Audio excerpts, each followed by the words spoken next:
Hello, everyone. It's been about a year since Jeff Snider and I have started this show.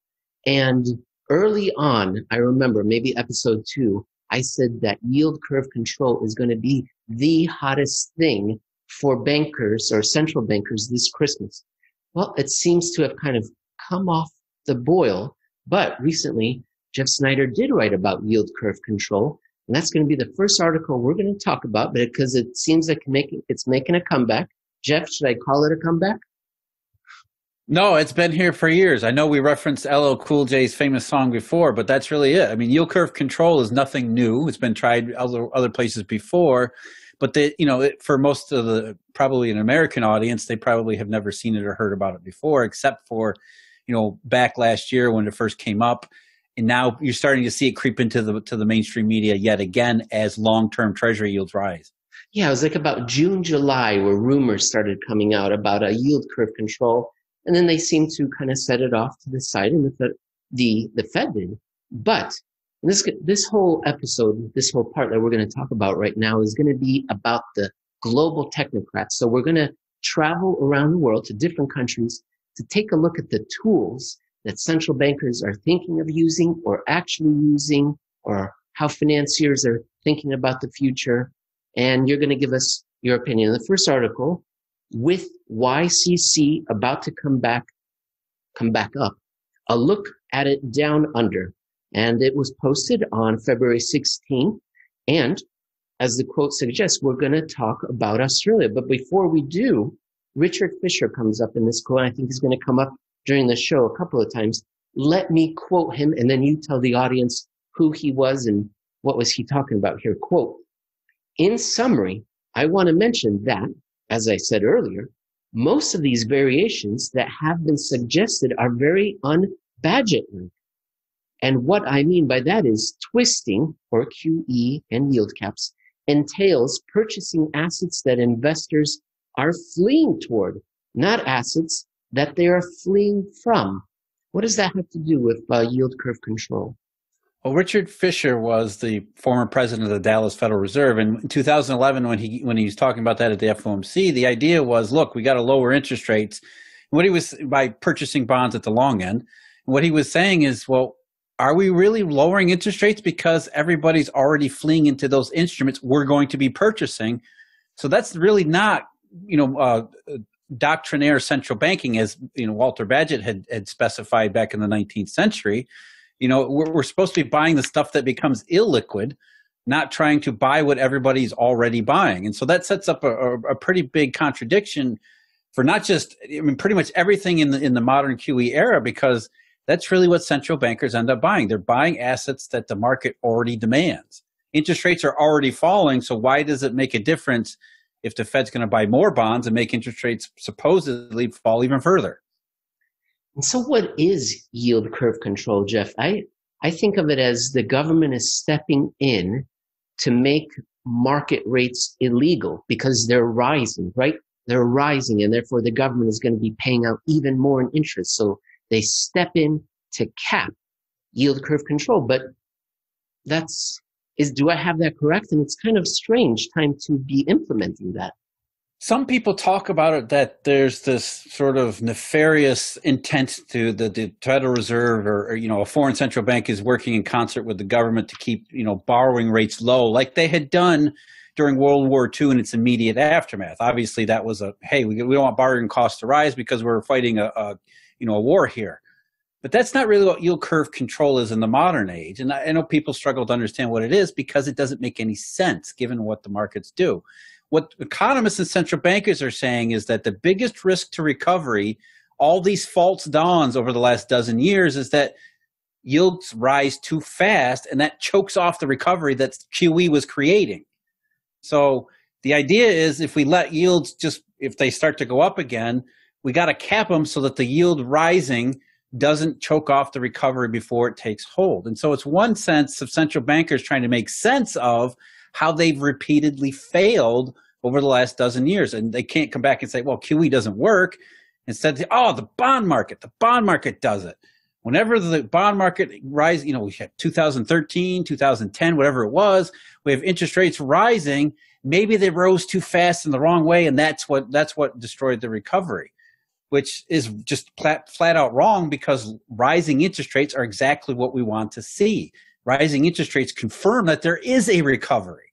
So the fact that central bankers are looking for yield curve control or yield caps as a way to essentially peg interest rates so they don't interrupt the recovery process is just reverse engineering how we can still look at QE positively. It's a fascinating nuance, and I encourage the audience, rewind and re-listen to what Jeff was saying, because I don't think people are aware of that nuance as to why yield curve control must be implemented now. As your title suggests, Jeff, we're going to Australia. If you're going to Australia, folks, I recommend looking up Daniel J. Want and Joseph Noah Walker. The latter, fantastic podcast. The former, a first principles financial philosopher. Great guys, but we're going to Australia not just for them, because the Reserve Bank of Australia did something and got a lot of credit for it, didn't they, Jeff?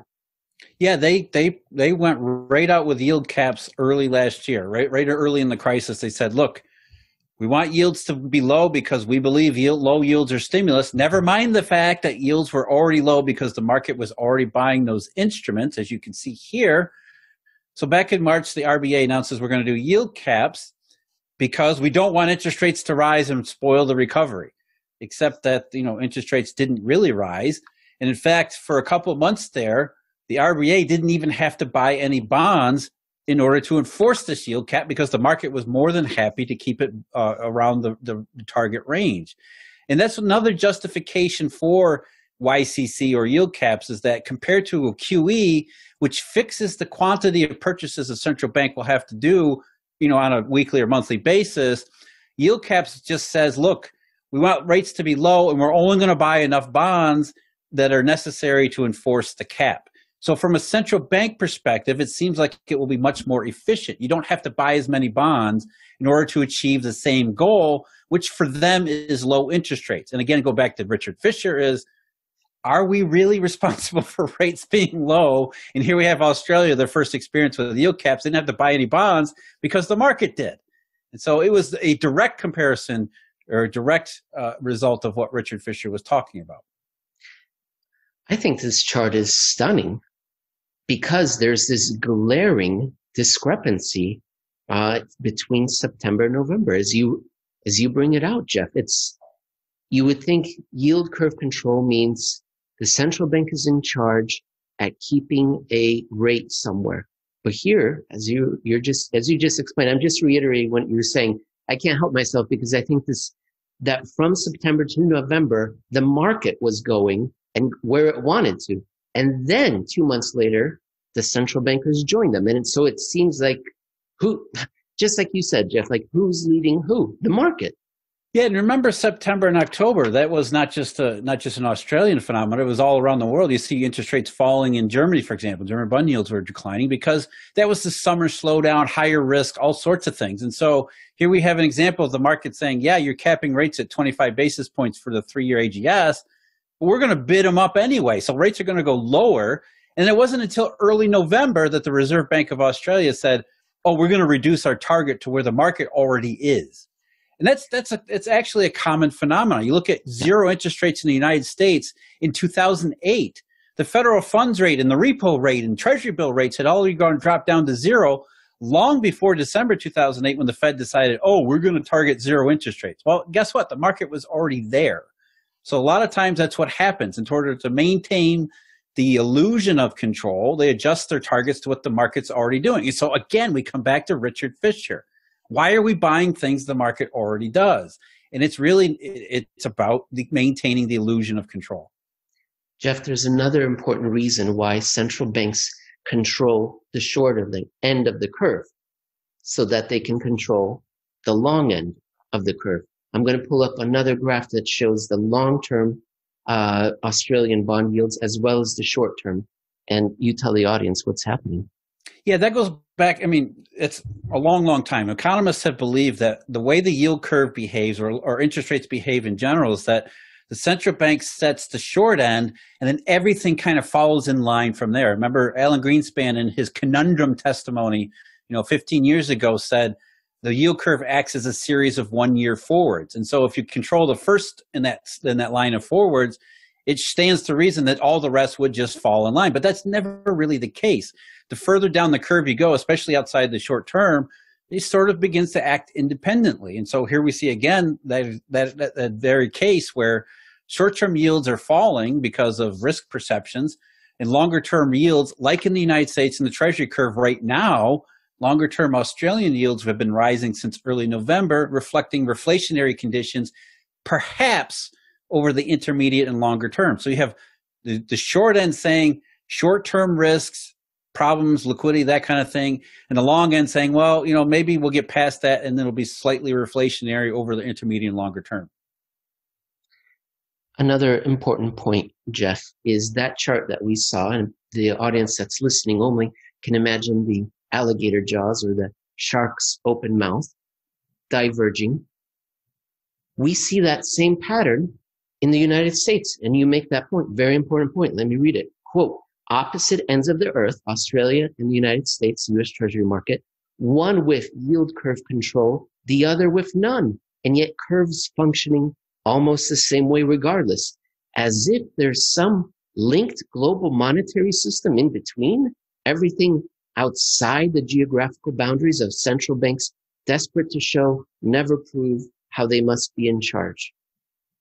There's something. Yeah, and I think that's really the whole point. I mean, here we have, at the short end, they were targeting a higher rate, and the low short end rates fall. And then at the long end of the yield curve, the Australian curve, rates are rising, which are ignoring a lower target. I mean, so what is the Reserve Bank of Australia actually in control of here?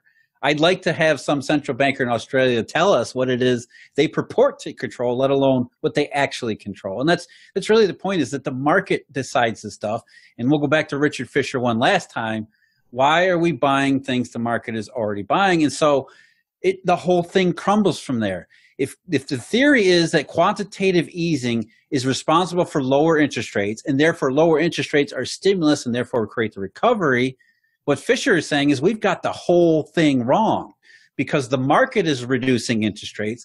And the reason the market would be in high demand of the safest, most liquid instruments are not the kinds of things we associate with stimulus. And therefore, lower interest rates cannot be correspondent to recoveries, because they haven't been throughout history.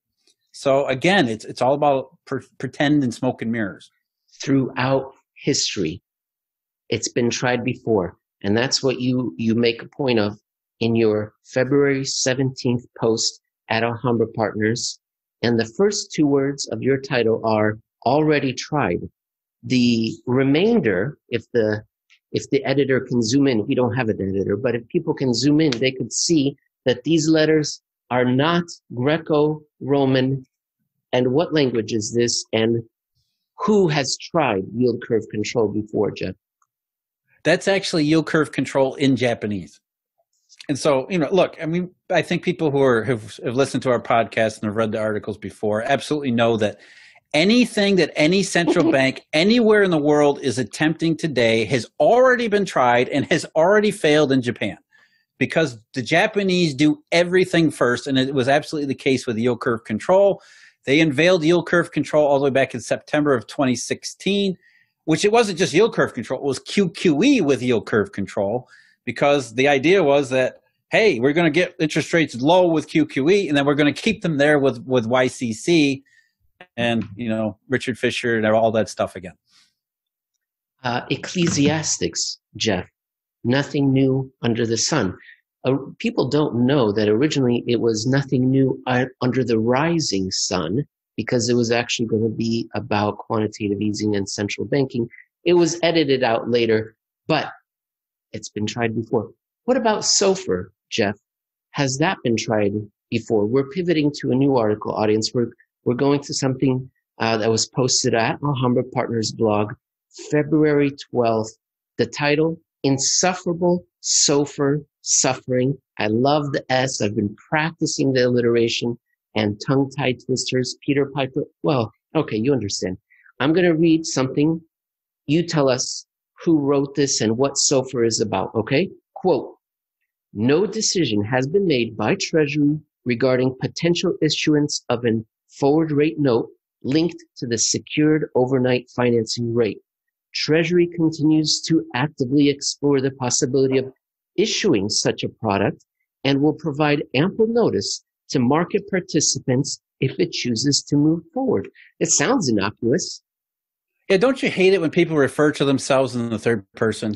Here we have, that's actually who wrote that. Treasury wrote that about themselves. I mean, it wasn't just that. No, that was from the last Treasury quarterly funding statement, and buried down in it's not too long of a statement, but down toward the end of it, they said, look, we've been bugged about the SOFR thing for at least 8, 9, 10 months because it's appeared in the quarterly funding statement for the last couple of them. And they said the same thing, is we're not linking our fixed rate notes to SOFR. They don't say why, but they're just saying we're not going to do it because people are trying to get us to do it. And this really gets back to what SOFR is supposed to be. SOFR is supposed to be, as you said, the supplementary overnight financing rate. It's supposed to be replacement for LIBOR. In fact, that's the reason it was constructed in the first place. We have to go back all the way back to 2012. Ben Bernanke got before Congress and said, well, he didn't say it, but he allowed the media to say that LIBOR fixing scandal was the crime of the century. And this was this massive deal of banks stealing nickels from grandmas and something like that. When that wasn't the case at all. It was a scandal. There was price fixing. There was fraudulent behavior, but it never amounted more than an eighth of a percent here or there, or a basis point here or there. It was not a big deal. But anyway, the Federal Reserve, along with central bankers and bank regulators around the world, decided we need to get rid of LIBOR. We need to get rid of LIBOR. So they studied different ways that they could, and by 2014, they had created something called the Alternative Rates Reference Committee, which came up with this SOFR thing. And the idea was that LIBOR is going to end, SOFR is going to take over. And LIBOR, if you don't know, LIBOR is the Eurodollar rate. It's a London interbank offered rate, which applies to Eurodollar money, and it is essentially the link of pricing mechanisms for financial products all over the world. We're talking about tens of trillions of dollars in financial assets and markets and things all over the world. So it's not like this some obscure, unused, a trivial rate. This is a major thing, and the Federal Reserve is making a huge deal out of it, saying we're going to end LIBOR and SOFR is going to take over. I was on my phone scrolling through our podcast page, trying to find the episode number to recommend to our audience, because we did a whole episode on SOFR. I can't find it. It was in the autumn of 2020. I'm sorry. Maybe I'll put it in the show notes below after we wrap up. But we did a whole show on it, and you guys can look into that some more. So, Jeff. Yes, things have been updated since that show. So that's what we're doing here, is we're updating what's happened in SOFR. I'm going to read another statement here. The FFIEC statement further explained that a new financial contract should either utilize a reference rate other than LIBOR or have robust fallback language that includes a clearly defined alternative reference rate after LIBOR's discontinuation. Separately, the agencies recently issued a statement that says the bank may use any reference rate. So, yeah, just go ahead and do whatever you need to. It doesn't matter. For its loans that the bank determines to be appropriate for its funding model and customer needs. So you guys just do what you need to do, right? They're giving up. It's kind of a big change, right? Because, okay, beforehand it was LIBOR's evil, it's done. Not only that, you're going to replace LIBOR with SOFR. If you're an American bank doing business in the U.S., regulators say you're going to use SOFR, to the point that they've been bugging the Treasury Department to link their floating rate notes to SOFR. Now, late last year, suddenly we get this, LIBOR is still evil. We've pushed back the deadline to get rid of LIBOR a couple times, but we're still going to get rid of LIBOR. But if you don't want to use SOFR, you want to use something else, go ahead and use something else. I mean, that's a big change. And it really gets back to our point here, which is, technocrats attempting to show that they're in charge of their domains. And in this case, saying, we're going to get rid of LIBOR for reasons that have nothing really to do with anything that you've heard in public. It's really about, we don't like people referencing a Eurodollar rate, which raises all sorts of uncomfortable questions for Ben Bernanke, especially at times when this LIBOR rate is a much better representation of lending conditions, especially as they really are outside the United States. So let's get rid of LIBOR. Let's use the fixing scandal as our casus belli to say we're going to get rid of the LIBOR. We're going to go to war against LIBOR. And okay, we've done that for about 8 years now. The market has rejected this, still uses LIBOR regularly, there's no slowing it down. And oh, by the way, this SOFR rate that we've created, nobody really uses that. So we're kind of losing the war here, and we still have to kind of, get the system to work, and we can't keep pushing back deadlines. So, okay, now we still hate LIBOR, but you guys use whatever reference rate you want. And what that really shows is, as I say in the article, these people really have no idea how the system actually works. They can't have any idea because nobody who understood how modern finance works, especially the inner plumbing and the bowels, that we all assume the central bankers know really, they know this stuff better than anybody else. If that was true, they never would have proposed SOFR as a replacement to begin with, because it's not a suitable replacement by any stretch of the imagination, which is the entire reason why banks are just shrugging their shoulders and saying, you want us to use something other than LIBOR, we're still going to continue using LIBOR. Jeff, I'm going to pull up some graphs that show LIBOR today, the different vintages, different tenors, and then Eurodollar futures. You can tell us if you see anything interesting in that. But before I do, I just wanted to give a quote here from the OCC, the Office of the Comptroller of the Currency. They give a reason why they don't want to do this. It's not the reason you said, but the reason they say is LIBOR is referenced globally, and its expected cessation could affect banks of all sizes through direct or indirect exposure.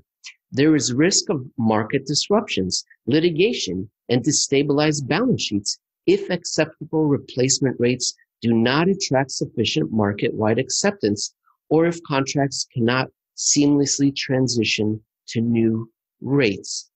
You know what? That's LIBOR, all true. We hate LIBOR, but SOFR is not being accepted. That's really what they're saying. And they're trying to guilt the banking system into transitioning because, oh my God, you're going to crash the world. It's not our fault. It's your fault.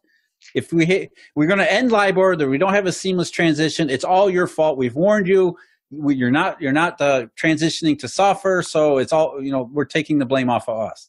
That's not really the same thing. What it also makes me think of, Jeff, is that it's impotent. I mean, what they're saying here makes complete sense. But you know what it reminded me of?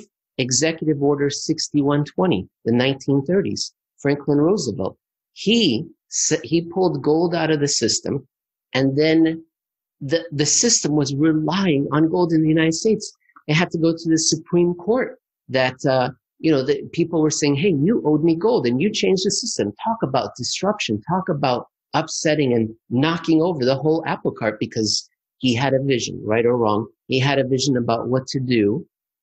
That shows courage, belief, a vision. This shows impotence because we're scared it might upset the apple cart. Yeah, I know it'll upset the apple cart, but and it's also ineffective, right? Because they've been saying basically the same thing for year after year after year, and yet they keep pushing back the deadline because the banking system says, look, you guys don't understand, obviously, how this works. We have to use LIBOR. It's not like we love the thing and it's our child. We have to use it because it's the only way we can work out these really complicated things like, TBAs and dollar rolls in the mortgage market. The way the system actually works, you cannot use SOFR as a replacement. It's not that they don't want to, it's they can't. You can't use SOFR. And so again, I say that tells you something about these technocrats who for so many years now have said, we're going to transition you to SOFR whether you like it or not. And the banking system would say, hey, look, maybe we don't need LIBOR, but you can't give us SOFR as a replacement. You just can't. And anybody who knows the system would know that. Jeff, I've pulled up a chart that goes back to the beginning of last year. It's got the federal funds rate target, lower bound, upper bound, the effective rate, and then it's got the different tenors of LIBOR from overnight all the way to 12 months. Is there anything that we should be seeing in this chart, or anything unusual, anything that you wanted to raise before we move on to Eurodollar futures on the next tab?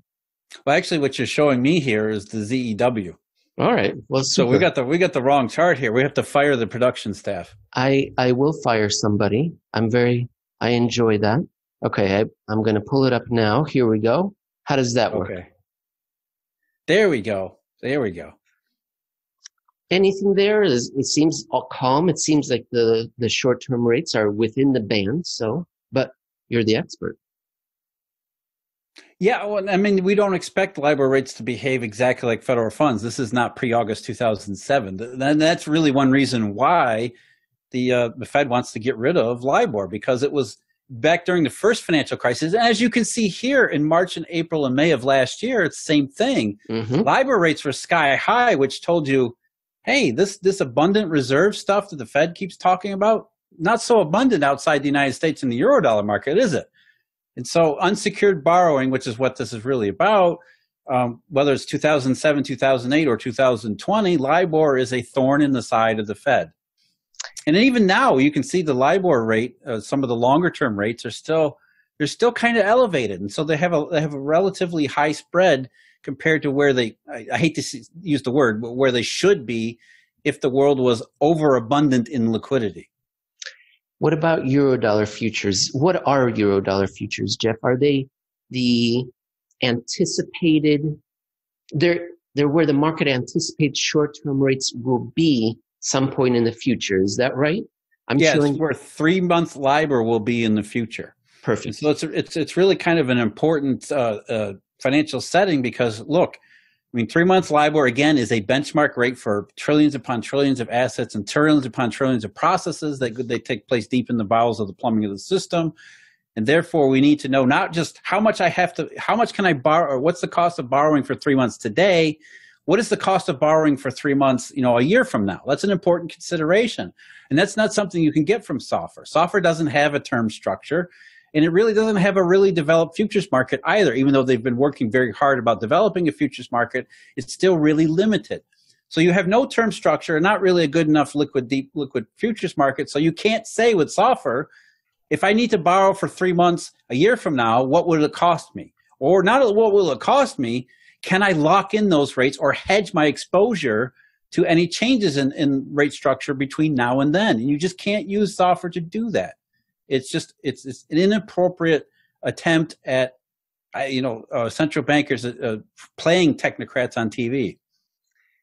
So I'm showing from October of 2017 all the way through the most recent reading of 2021 here, different Eurodollar futures expiring in June, from June 2021 this year all the way to June 2029. I know in those later years we don't have a lot of liquidity.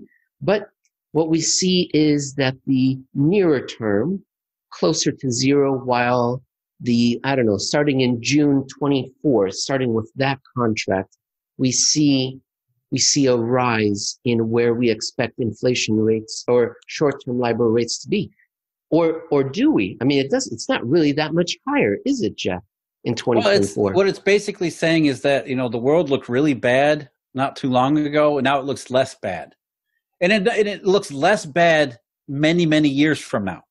That's really all the LIBOR curve is saying, or the Eurodollar futures curve is saying, is that, we kind of think things are going to be bad for a while, but maybe they won't be as bad now that we have vaccines. Maybe the stimulus stuff will work, or at least keep everything afloat long enough that we get 5 or 6 years down the road, maybe it will be not necessarily back to normal. You really got to go back further to the pre-crisis, because 2.5% LIBOR to somebody in the 1990s would have thought something was really, really, really wrong, because LIBOR used to be 6-7% as a normal basis. So 2.5%, by the end of the decade isn't exactly robust as it might sound. It only seems robust compared to how low things have gotten last year.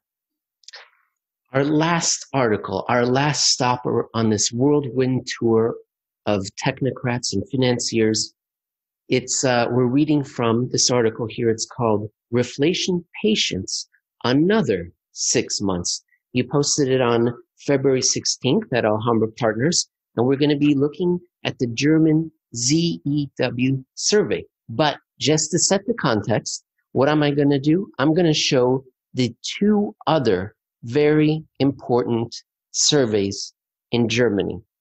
There are 2 other important surveys. One is the IFO survey, and that one is of the broad business community.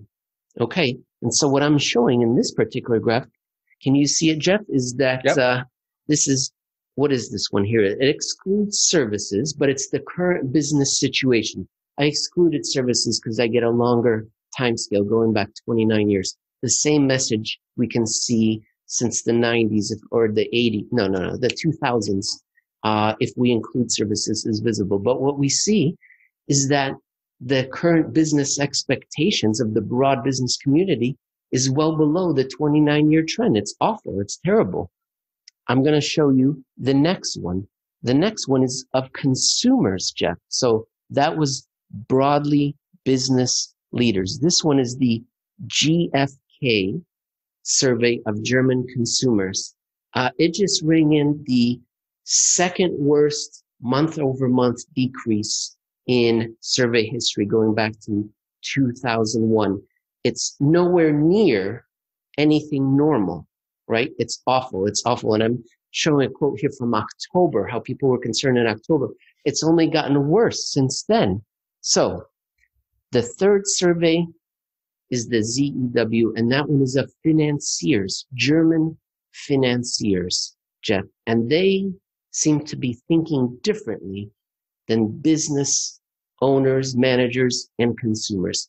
Tell the audience the disconnect. It's the ECB. No, I mean, finance, it's really that simple.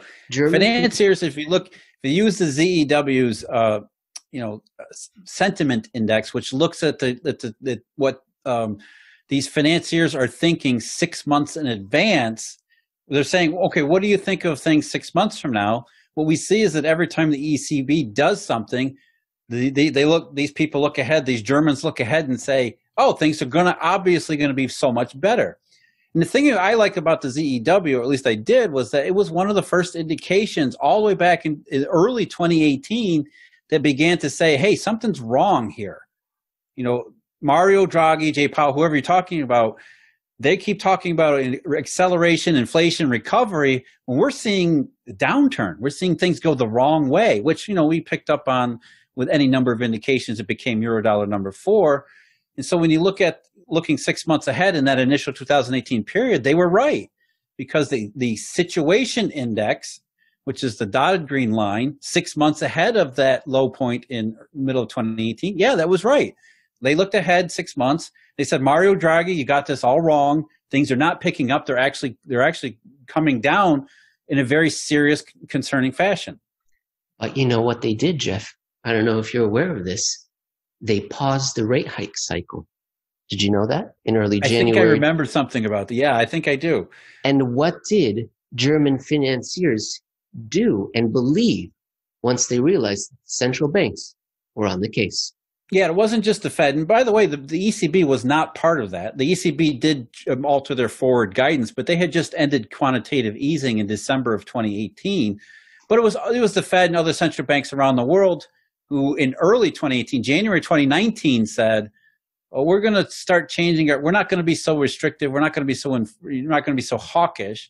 And there was a slight bump in ZEW's sentiment that by the middle of 2019 wasn't paying off in terms of the actual economic situation. So that initial global stimulus, if you want to call it that, less hawkishness, in terms of sentiment, that by the middle of 2019, even ZEW people were looking at it like, no, this isn't working. But then, yes, September 2020 or September 2019, while we were distracted with the repo market, quite rightly, in the United States, the ECB had restarted QE, which propelled ZEW's sentiment looking 6 months ahead up into the stratosphere. Now, obviously, 6 months from where it peaked in January, we're into the COVID era.